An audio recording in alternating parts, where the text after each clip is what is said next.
Yo. I think it's time we bring back Velveteen Dream to the WWE. For God's sake, they brought Tessa Blanchard, the racist. They brought back Hulk Hogan, the racist. I don't know any other people. Some people they really got like the three that they can say. It's only two that I know. So far. Velveteen got accused of something. He didn't even do it. So he says. I mean, there's no evidence to back it up. They said the girl was lying. But they say he returned. I thought I saw him return like at a high school gym or something. I'm not shaming that. I'm just saying I thought he returned earlier. They reporting it now like it's news. The man formerly known as the Velveteen Dream crashed out of WWE and the whole of wrestling years ago after a series of controversies. It seemed as though he would be out of wrestling forever, but in the last year he actually made a quiet return to the industry and is doing some interesting things. So how did we get here? How on earth has Velveteen Dream made his wrestling return under everyone's noses? Well, to figure that out we have to go back to the very start, so like the video and let's go ahead and talk about it all.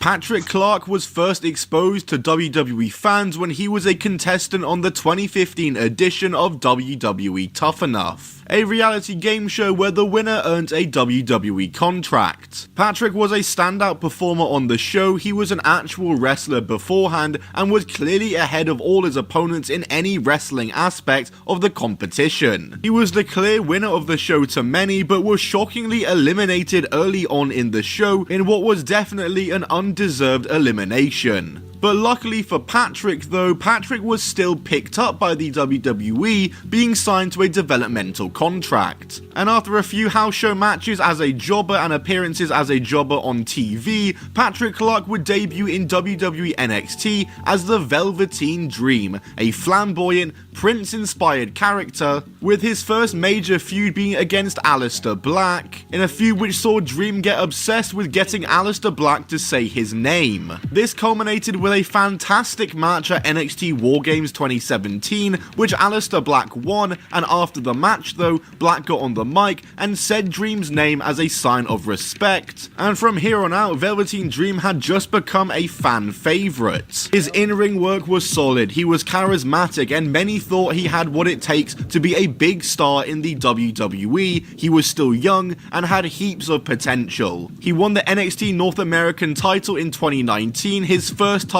in the WWE, as he had a solid 7-month reign with the title, and surely next for him were world title aspirations. He had to take some time off after his North American title reign due to injury and would return in February 2020, with many fans excited to see him chase greater things, but unfortunately that excitement would fade away not too long after, as in April 2020 a post was made on the Squared Circle subreddit accusing Velveteen Dream in the simplest terms of exchanging strange and creepy messages with minors on Instagram, with the allegations including screenshots of the DM conversations, with the conversations including lewd images and the voice note that was very clearly from Velveteen Dream asking the user what school they went to. The post was quickly removed from the subreddit, and Twitter and the internet went into flames as this was completely out of nowhere, with many Velveteen Dream fans being very disappointed by this. Further allegations would come out about Velveteen Dream during speaking out in June of 2020, with him being accused of grooming now. Velveteen Dream was still on TV though, but nobody could really watch him wrestle the same anymore, and the few fans in attendance who would be giving him support weren't there because it was COVID era and fans weren't allowed to attend any of the shows. And even during the Thunderdome era, there were people advocating for Velveteen Dream to be fired on their webcam. Whatever Velveteen Dream was doing on TV, the fans weren't supporting, and his usage on TV was very inconsistent, with him disappearing from TV for weeks at a time. In May of 2021 though, Dream was released from the WWE after being inactive for 5 months. And after being released from the WWE, Velveteen Dream would finally respond to all the allegations, in which he denied them with his own version of events and stated not wanting to hurt his wrestling character and break kayfabe, as the reason why he took so long to respond. And following his WWE release, Velveteen Dream or Patrick Clark appeared to be done with wrestling, and also got himself into a strange online feud with EC3 of all people, with EC3 accusing Velveteen Dream of setting his phone camera up in bathrooms in order to film people urinating, allegations that were refuted by Patrick Clark.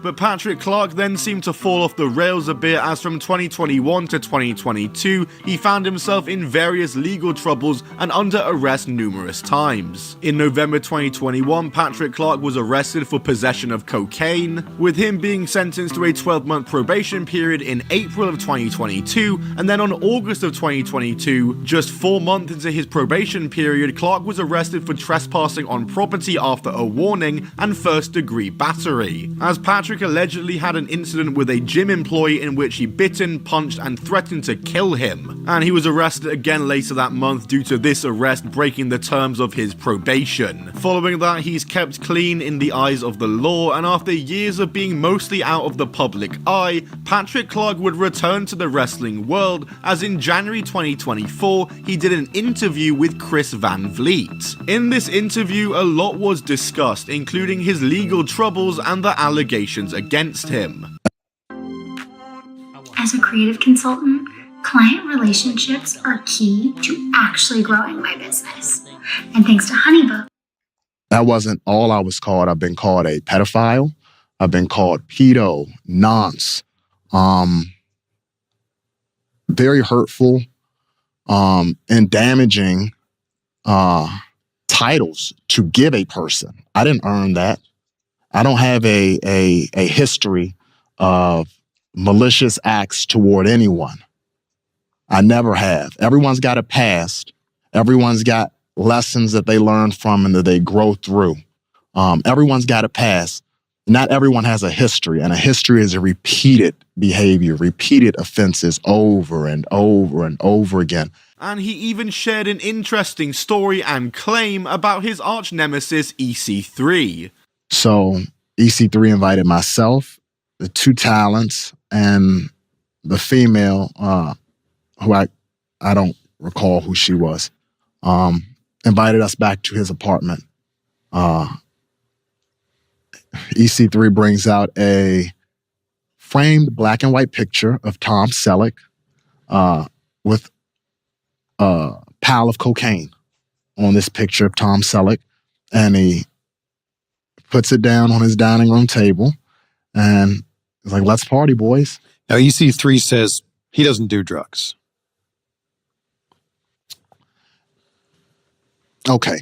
And the reason this interview took place was for a much bigger reason for Clark, and that's because this was done to set up for his return to a pro wrestling ring. As on the 17th of February, Patrick Clark, back under the Velveteen Dream name, would return to wrestling for an indie promotion called Dynasty, as he appeared interrupting the first match of the show in order to make an open challenge for the main event, where he defeated Alec Odin in his first wrestling match since 2020. And this appearance obviously caused quite the stir, with the promotion that he was booked on getting major backlash. They tweeted out following the conclusion of the event saying, "Last night we did what most others wouldn't. We took a risk on a person and gave them an opportunity for a second chance to fulfill their dream. We stand by that decision." Well, clearly that last sentence was a lie, as Velveteen Dream was never booked by this promotion ever again. I imagine probably due to the backlash that his booking received. And so here I am nearly a year later thinking that was the end of it, and that Patrick Clark's wrestling return was just a one-off, as I have literally heard nothing about him since. That was until recently I went onto Twitter to see this photo of Patrick Clark at a recent indie show wearing a very interesting shirt. A shirt that features mugshots of wrestlers including Patrick himself, Eddie Guerrero, Liv Morgan, Roman Reigns, Brock Lesnar, Vince McMahon, and Donald Trump. And the back of the shirt saying "guilty by association." I truly have no idea what he is trying to say or what message he is trying to send with this t-shirt. But it's this photo that made me find out that Patrick Clark has still been wrestling semi-regularly over the last year, and very quietly did indeed make his wrestling return, as he's mainly mainly been wrestling for a promotion called MCW based in Maryland, and according to Cage Match, he's had 10 matches in the last year, with probably a few more matches unaccounted for on Cage Match, with once again, according to Cage Match, his most recent match having taken place on the 25th of January, which I assume is where this image of him with that weird shirt came from. I don't know what his gimmick or character is supposed to be using that shirt,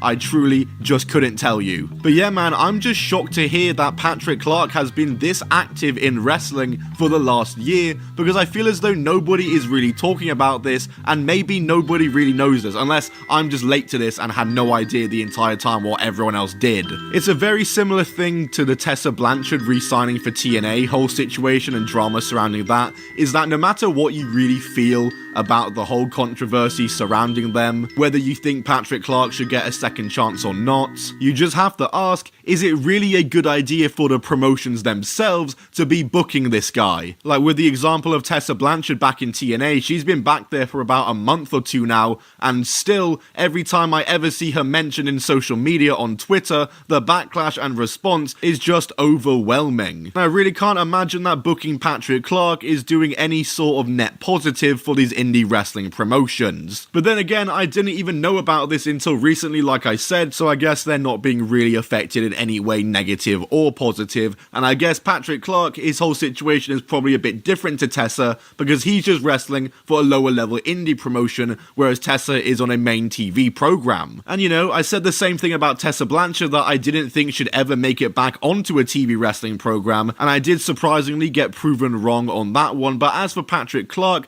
I think I can confidently say that I don't think we'll ever see him on a TV wrestling company ever again. He's having a quiet career on the indies that nobody is really talking about. WWE. Yeah, you might eat your words on that one, buddy. Anyways, we're gonna get out of here.